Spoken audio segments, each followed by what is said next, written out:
In tonight's Spotlight, we again consider the question of how much of a role did waterboarding and other enhanced interrogation techniques play, if at all, in finding Osama bin Laden. Last night, CIA Chief Leon Panetta told NBC's Brian Williams at least some of the intelligence came from detainees who had at one time been waterboarded. But this afternoon, the White House refused to get any more specific. Information was gathered from detainees.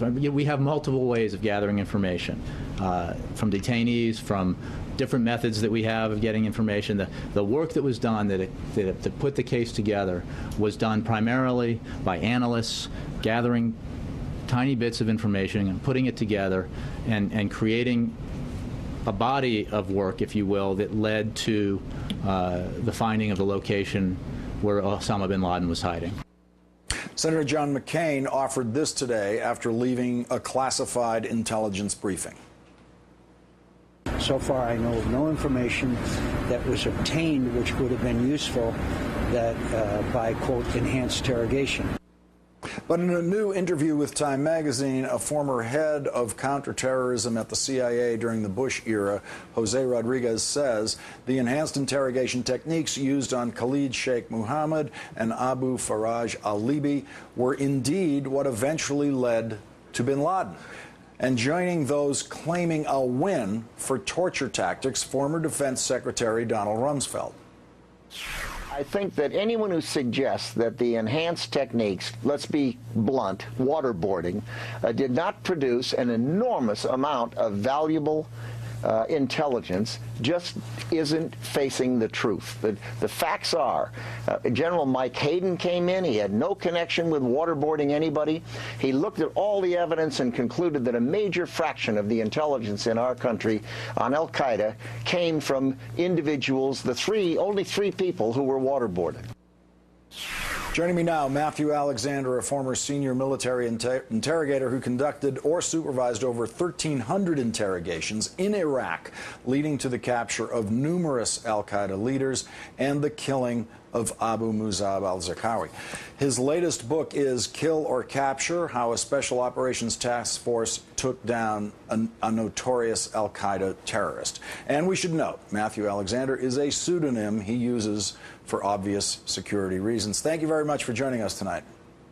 Thanks for having me, Lawrence. Now, you just heard Donald Rumsfeld say that anyone who suggests that the enhanced techniques waterboarding did not produce an enormous amount of valuable intelligence just isn't facing the truth. Did we get an enormous amount of valuable intelligence from waterboarding?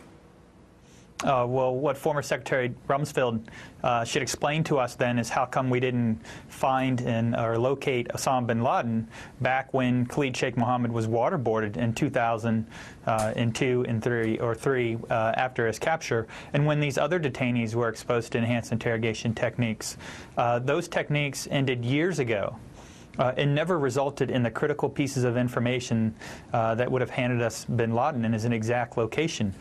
This notion that Khalid Sheikh Mohammed gave us a critical piece, first of all, it came a year after he was waterboarded, so it wasn't those techniques that got that information.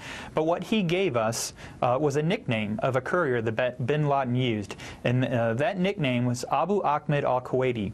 Now, if you understand the way al-Qaeda operates, they often use nicknames to indicate positions, not people. It's the equivalent of saying, somebody's a loggy to indicate they're a logistician in the United States Army. So that information is not particularly useful when you're trying to locate somebody, to name them, get their real name, their location, and then to follow them to your target. Now, here's what makes no sense to me. The administration that says, as Rumsfeld did just then, we got enormous amounts of valuable intelligence from waterboarding. That is the same administration that ends waterboarding. This thing that's enormously valuable. They say, you know what, it's enormously valuable, but we're not going to do it anymore because we don't need it. Why would you ever stop doing it if it was enormously valuable? Well, the reason why, and this is what you'll never hear torture advocates talk about, is because of the long-term negative consequences of using torture and abuse, which greatly outweigh any benefit you get from them. I saw in Iraq, when I was overseeing the interrogations of foreign fighters, that the #1 reason they stated for coming to Iraq to fight was because of the torture and abuse of prisoners at both Abu Ghraib and Guantanamo Bay. So we had effectively handed al-Qaeda its #1 recruiting tool, and those statistics were tracked by Department of Defense. I saw them in briefings. And this resulted in the deaths of hundreds, if not thousands, of American soldiers in Iraq.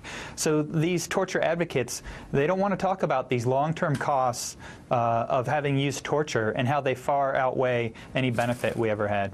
You know, I've always wondered about the torture discussion, whether, in your experience, the opposite of torture might actually work more easily. For example, treating someone very well, giving them the best food and the best blankets and making them most comfortable, and then taking them away. Just taking those things away if they don't cooperate, trying to induce cooperation by giving them goodies. What I found, Lawrence, is I never had to take things away. What I found is that when I treated people with respect, when I built a relationship of trust, when I changed their attitudes about me as an American interrogator and what I stand for, I was able to get them to cooperate. Our success rate in Iraq for my team was upwards of 80%. I have no doubt that American interrogators are more than capable of defeating al-Qaeda terrorists in the interrogation booth in the Battle of Wits. Matthew Alexander, a former senior military interrogator, thank you for joining us tonight. Thank you for your service and your integrity in your service. Thank you, Lawrence.